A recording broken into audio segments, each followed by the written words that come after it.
Good morning. What a pleasure to be here today at Radio City Music Hall. How magnificent is this venue? Let's give the Radio City Music Hall a round of applause.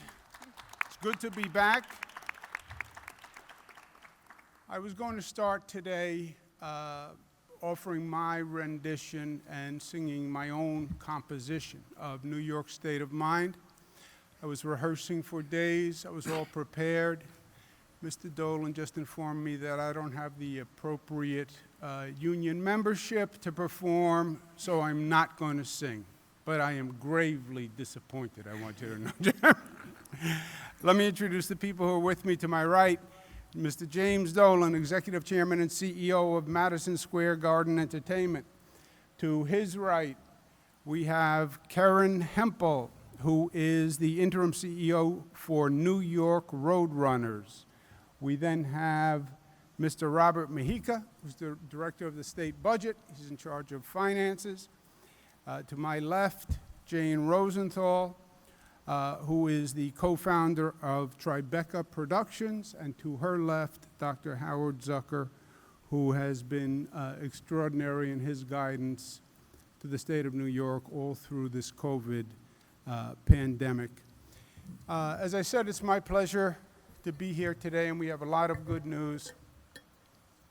We're going to talk about today and tomorrow, because what we do today really is going to define what tomorrow is all about. There's probably no other point in my memory where the future of the state was so dependent on the decisions and the actions that we take today. This post-COVID reality is going to be shaped and formed by what we do. This is happening all across this country. It's happening all across the globe. We're reopening the world, reopening economies. Yeah, but what does that look like? What does that mean? What did we learn from COVID? What are we going to be like going forward? And after all this devastation, we have now tremendous investment that we're going to be making in the place that we build tomorrow. What are we going to do? What are we going to make it? As far as today is concerned, the numbers on COVID are all good. Overall statewide positivity is 1.26. That's well below the national average. Congratulations to New Yorkers. Hospitalizations are down. ICU is down. Intubations are down. Statewide deaths, which is the most important number on the chart, and the one that breaks my heart every day.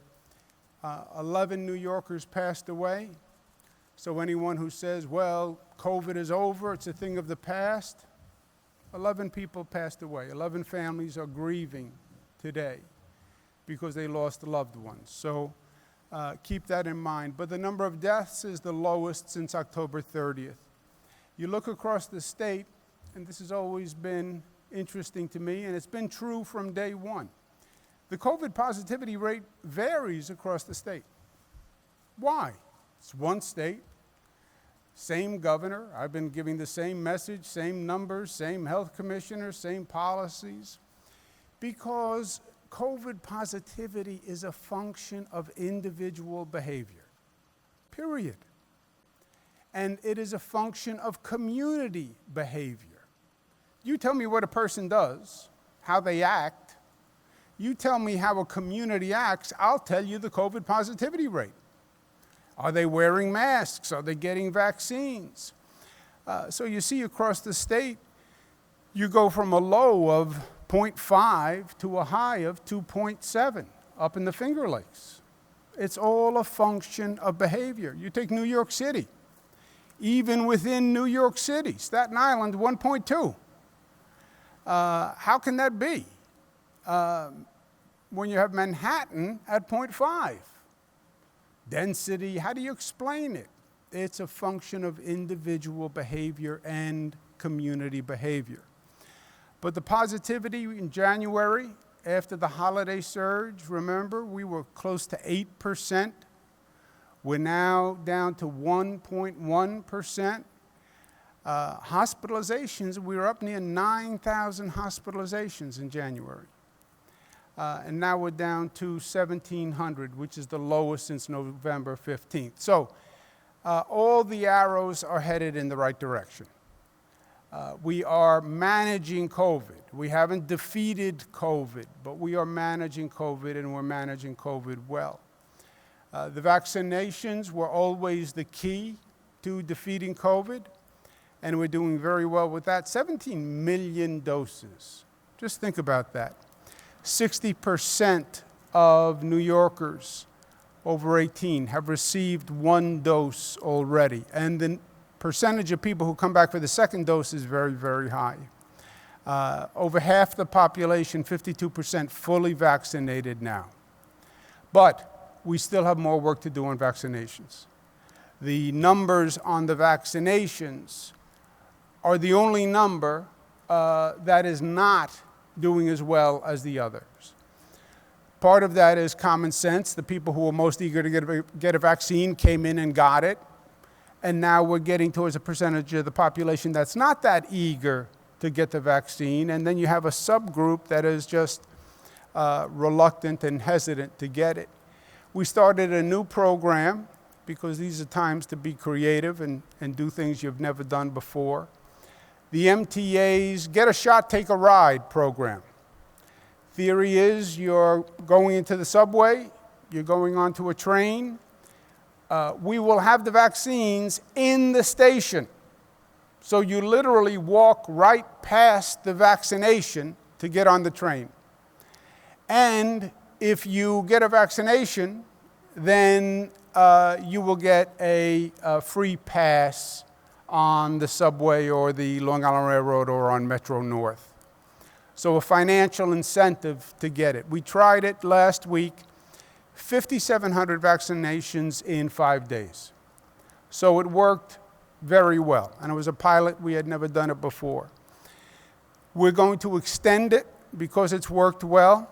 Some stations worked better than other stations. We're going to extend the stations you see there, East 180th Street in the Bronx, Grand Central, Penn Station, Broadway, and we're going to add 125th Street in Harlem, Sutphin Boulevard, Queens, my old neighborhood, Hicksville on Long Island, and Broadway Junction we're keeping. So this works, and we're going to find more creative ways to get people to take vaccines, because the more people take vaccines, the better, period. That's what it's all about. But New Yorkers have made tremendous progress. New Yorkers have made more progress than any state in the United States of America. How can I say that? Because we had a worse problem than any state in the United States of America. Remember, we had the highest infection rate on the globe at one time. When COVID hit us, it hit us as an ambush. It had been coming here for months and nobody knew. And by the time we figured it out, it was too late. Why? Because people fly into New York. COVID came to New York, not from China. COVID came from Europe to New York. And those flights from Europe were landing in New York. And COVID had gone from China to Europe. Everybody missed it. And then people had it in Europe and were coming to New York, and everybody missed it until it was too late. We had people dying from COVID before we knew we had COVID. So New Yorkers have made great progress. All the arrows are now pointed in the right direction. So let's get back to life. This shutdown has caused all sorts of damage that we're not even aware of. Everybody points to the economic damage, and that's certain. Businesses closed, people lost their jobs, but there's all sorts of other damage that people are not yet understanding, I believe. What did it mean to keep children out of school for a year? The lack of socialization, the lack of developing friendships and bonds. What did it mean to say to people, you can't hug, you can't kiss. What did it say to senior citizens who were basically trapped in their homes? You can't visit your family. You have to be worried about everyone you see. The psychological trauma, the mental health trauma. Divorces are up about 300% across the globe from this situation. So, we have to reopen. We have to reopen smart. We have to reopen with a cautious eye. But we have to get back to life, and we have to get back to life and living, and we have to do it the way New Yorkers do it. We have to do it quickly and robustly. Effective this Wednesday, we're going to adopt the CDC's new guidance and regulations on masks and social distancing for vaccinated people. By the CDC guidance, immunocompromised people and vaccinated people should continue to wear a mask and social distance. But if you are vaccinated, you are safe. No masks, no social distancing. We're also going to follow the CDC's guidelines that you will still need to wear a mask on public transportation, the subways, the buses, nursing homes, homeless shelters, correctional facilities, schools, and healthcare facilities. The CDC guidance is all up on the website. Individual private venues still have the ability to add additional guidelines to the state guidelines and the CDC guidelines. But for our part, we're adopting the CDC and we're saying, let's open. This comes at a good time for New York, because we had already said we were going to do our major reopening this Wednesday. So this Wednesday, most capacity restrictions are lifted in the tri-state area, New Jersey, Connecticut. Whenever possible, we work with New Jersey and Connecticut to make sure we're doing the same thing. We don't want people going from New York to New Jersey to New York. Well, we do, but not to get around COVID guidelines, not to shop COVID guidelines. Outdoor food and beverage curfew is lifted today. Indoor food and beverage lifted May 31st. Outdoor gathering increased to 500, indoor 250, indoor residential gathering to 50. 24-hour subway service has returned. Getting back to life means not just getting back to work, but getting back to life the way we enjoy it in New York. Why people enjoy being here. What makes New York, New York. And part of that is sports. And congratulations to the Knicks and the Nets on making the playoffs. That is really good news. I am going to root for New York, just so you know. The rules on the playoffs. There will be a vaccinated section and an unvaccinated section. We've just done this for the Islanders. Currently, from the Islanders model that we used, which we're now applying to the Knicks and the Nets, it's 50% of the arena is for vaccinated people, 50% for unvaccinated people. Unvaccinated people have to do 6 feet social distancing and require a mask. But this is up to the individual venue, just to be clear. If I own the Knicks, can I tell you what I would do if I owned the Knicks? Everybody else tells you what they would do if they own the Knicks, right? That's true. Everybody is entitled to an opinion. If I owned the Knicks, the guidelines are 50% for vaccinated. I would go higher. I encourage operators and venues to go higher than 50% vaccinated. You can go to 100% vaccinated. That's in a private operator's control. And frankly, from the state's point of view, we want to encourage people to get vaccinated. Yes, there are health reasons, but we're opening up, and we're opening up with more opportunities to vaccinated people. So it's another reason to get vaccinated. And if the Knicks or the Nets say 60%, 75%, 80% for vaccinated people, why would they say that? Because they get more attendance. You get more people in the arena in a vaccinated section than the unvaccinated, because the unvaccinated, you have to have the 6-foot social distancing. From the team's point of view, the teams want fans in the arena, right? Ty Cobb, the fans make the game. They want the cheers. They want the energy. The players themselves want it. So the more people in the arena, the better. And that is within their control. New York City Marathon. It's another great New York City institution. We have Karen Hempel with us. The marathon is back. And that is a great, great New York event that excites people from all across the globe. Does a lot of great work for the city and the state of New York. Many people come. It'll be at 60% capacity, 33,000 runners. They'll have health and safety guidelines. Registration opens on June 8th. And again, the race isn't until November 7th, but it's the 50th running. And that can be adjusted between now and November, because November is a long way away. But for now, for the opening registration, it's 33,000 runners. County fairs, a big part of this state, big part of upstate New York. They are all allowed to open up to the capacity of 6 feet social distancing.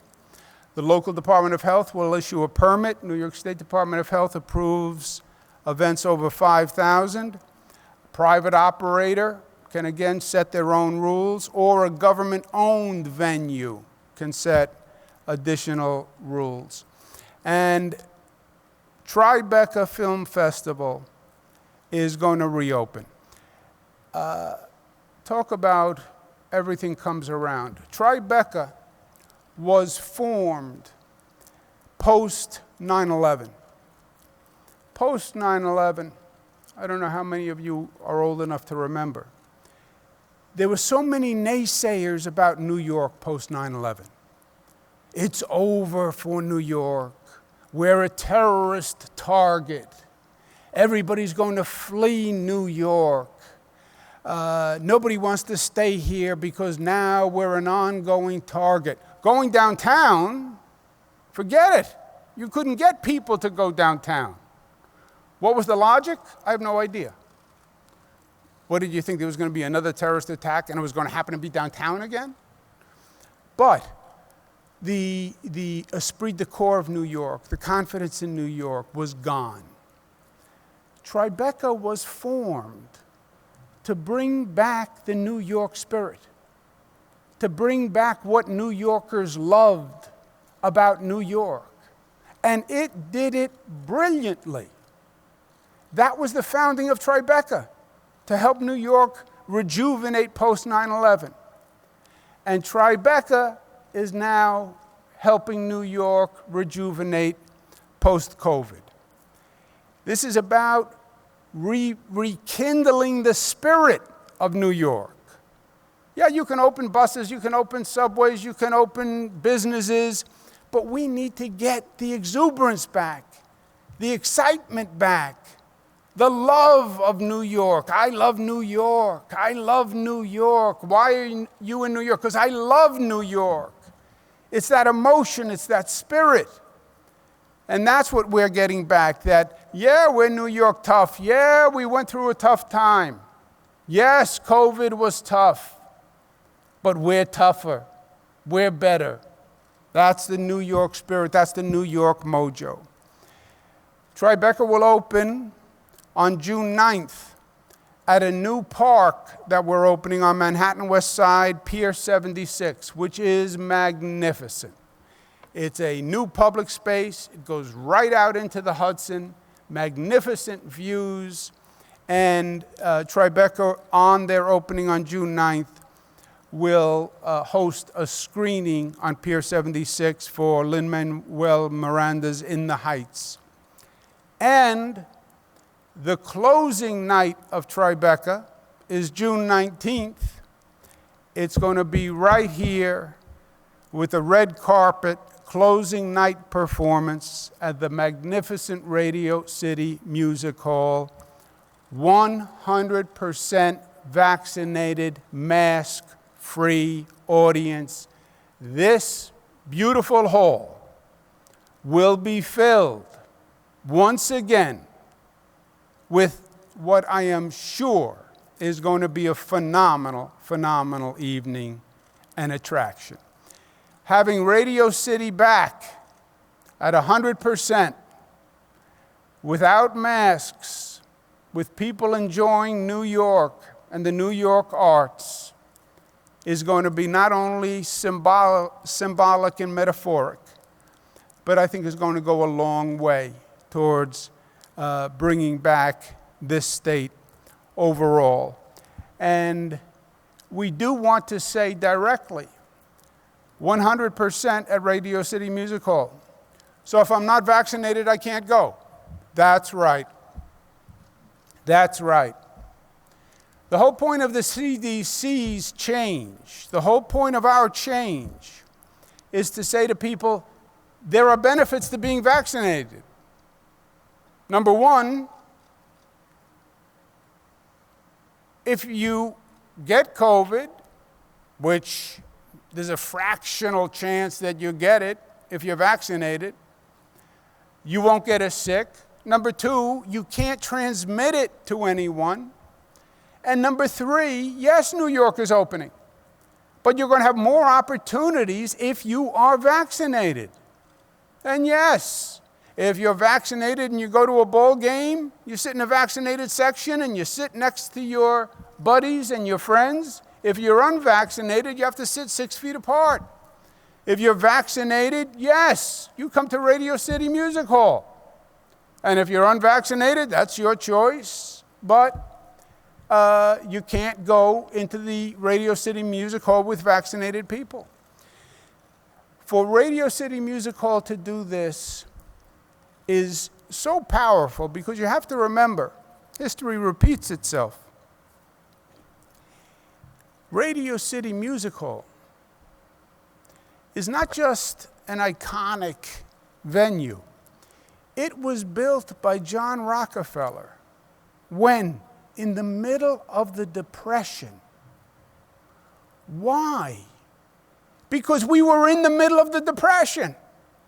Why would you build this amazing futuristic music hall in the middle of the Depression? Because we were in the middle of the Depression.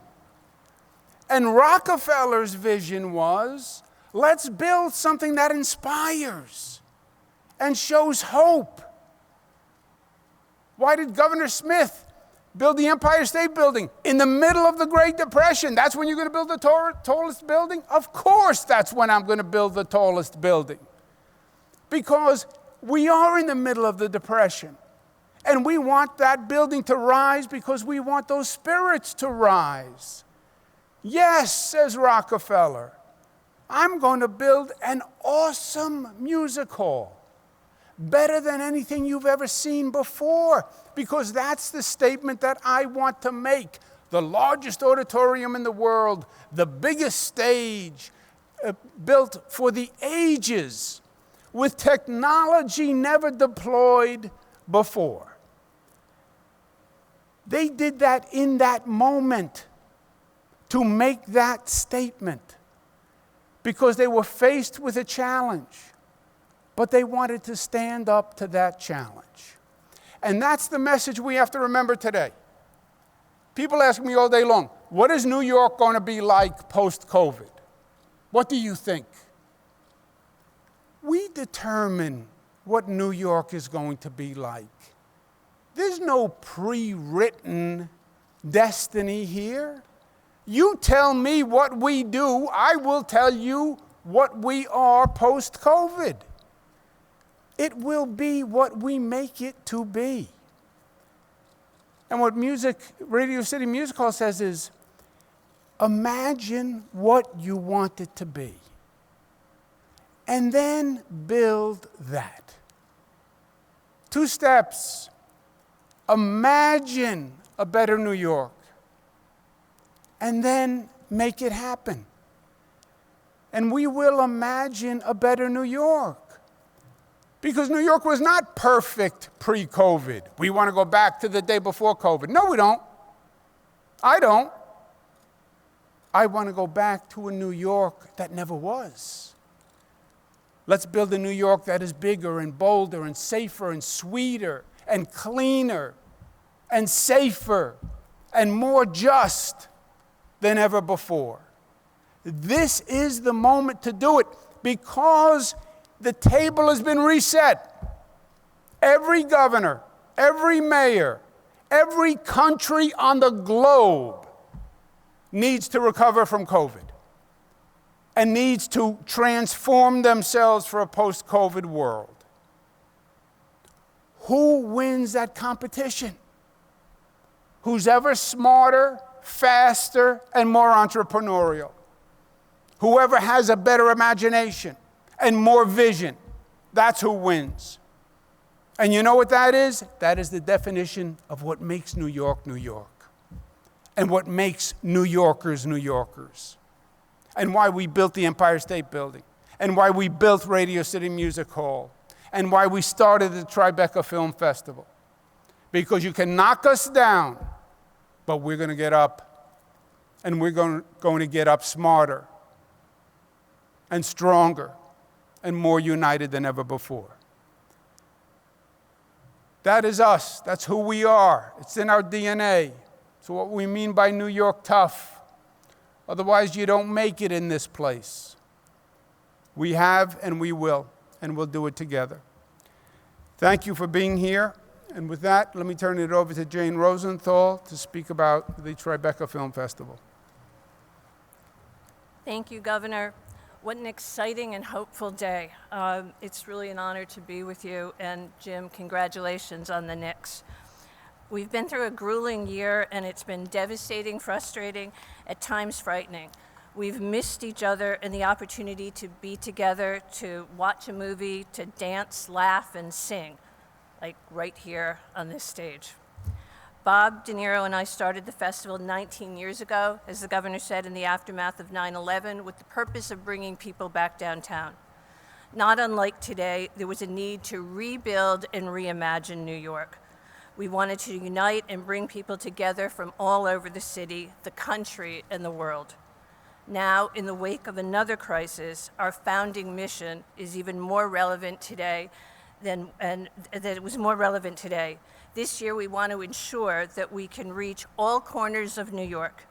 Today, we're thrilled to be able to bring the Tribeca Film Festival to all 5 boroughs as a tribute to storytelling and cultural richness of every part of New York, and to share our festival experience safely while supporting local businesses. Today's announcement is a huge milestone. It marks the first time in over a year that people will be able to gather together in this extraordinary venue. This would not be possible without your incredible leadership, Governor, so thank you as we continue to fight this war against COVID. The Tribeca Film Festival will be the first in-person festival to take place in North America since the pandemic. Our opening night will be in the Heights, and we'll be screening in the Heights at the Palace Theater in Washington Heights. And simultaneously, we're going to be screening in 8 other screens from the Bronx, Pier 76, to the Battery, to Brooklyn, to Staten Island. And everyone, the tickets will be free, but you do have to make a reservation to book your pod. So I hope everyone will join us.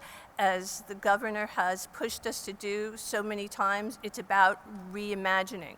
We never believed we'd be doing all of these extraordinary outdoor venues, basically creating an outdoor multiplex here in New York. So thank you so much, Governor, for pushing us. In the Heights is the quintessential New York tough story of hard work, resilience, and triumph, the very foundation of New York City. Thank you. You've been a tremendous supporter of the arts, and we're so grateful for your friendship and partnership. Thank you. Thank you very much, Jane, and thank you for everything that you've done all through this, and you will do with Tribeca. Now it's my pleasure to turn it over to Mr. James Dolan. Congratulations on the Knicks. Go Knicks. Go Knicks. And congratulations on this opening today. Thank you for having us, Jim. Thank you, Governor. Well, this is what we've been waiting for. Been waiting for 14 months for this. I remember sitting in my apartment back in the end of March last year, when we didn't know anything about this virus, and I had gotten it, and I felt terrible. But they told me, well, you can't come out until you test negative, right? Which is very different than the guidance they give you today. 35 days it took me to test negative. That apartment smelled terrible on day 35, I'll tell you what. Simply put, today is a game changer.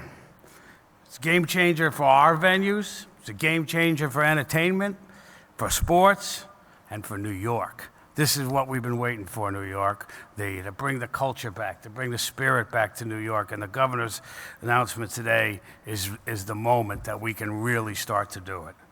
It's a way to get back to doing the things that we love, the things that we're here to do, and what the city needs us to do.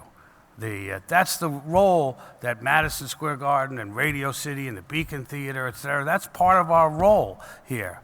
We're part of the culture and the heart of New York City, and we're ready to go. And we want to thank Governor Cuomo for his leadership in making that happen. Great job. Festival's closing event here at Radio City is going to be very special, as Jane told you. We look forward to working with her and her team to make it unforgettable for all who attend being vaccinated. So at this very moment, we're turning on the lights.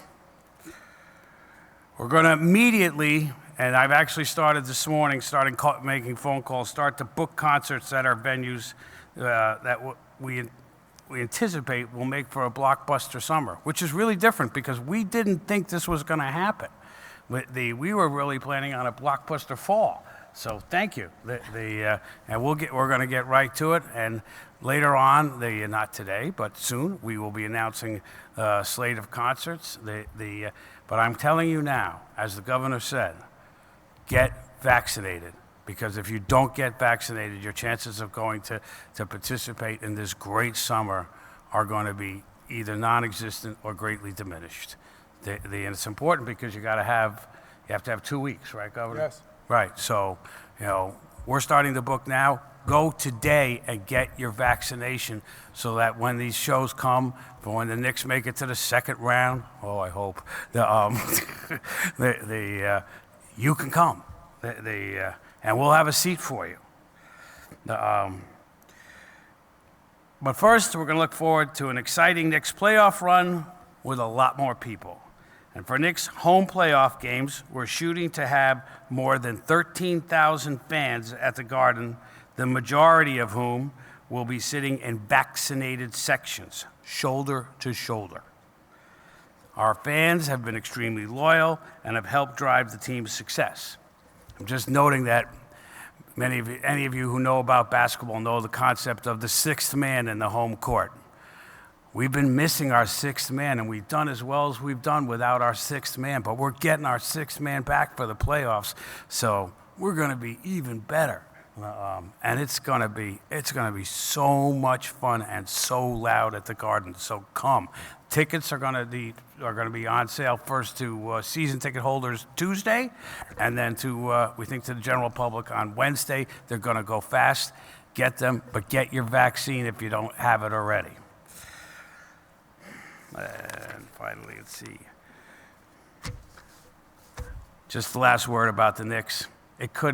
I know it's been a long time. Believe me, I know it's been a long time. People tell me every day. But we're back. We're in the playoffs. And it couldn't come at a better time for New York. Right. I hope our team does well, and I hope we lift the spirits of New York, and especially with this announcement, catapults us into a fantastic summer. Thank you, Governor. That's really what our venues are about, by the way. We're bringing people together, and we can't wait to get back to doing what we do best.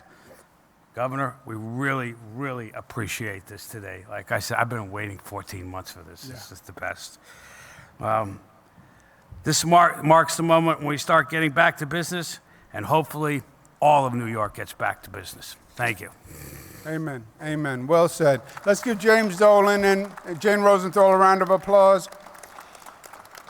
And Karen Hempel and the Roadrunners with the marathon coming back. Let's give her a round of applause. And this is an exciting moment. It has been a dark, hellish year. Something that we've never gone through before, and hope to God that we never go through again. But that was yesterday, and we're looking at a different tomorrow. Reopening New York. How do you reopen New York? It's not that simple. It's not one switch. You have to open the businesses, you have to open the offices, you have to open the subways, you have to open the buses, you have to open the restaurants, and you have to open the arts and the big cultural icons and sports. That's what makes New York, New York. It's not the buildings, it's not the roads, it's the spirit, it's the energy, it's the activity. That's what New York is all about. And that's what you see coming back to life today. So thank you all very, very much. It's very exciting. I'm pleased and honored to be part of it. I want to applaud you, Jim, and Jane, and Karen, for coming up to speed so quickly. I mean, these are massive operations that are now coming online. Normally, to say we're going to open Radio City Music Hall, they would say, well, I need, 6 months, I have to plan. But that New York mojo, that New York spirit says, you tell me when, and we'll turn on the lights. And that's exactly what Mr. Dolan is doing, and I want to thank him very much.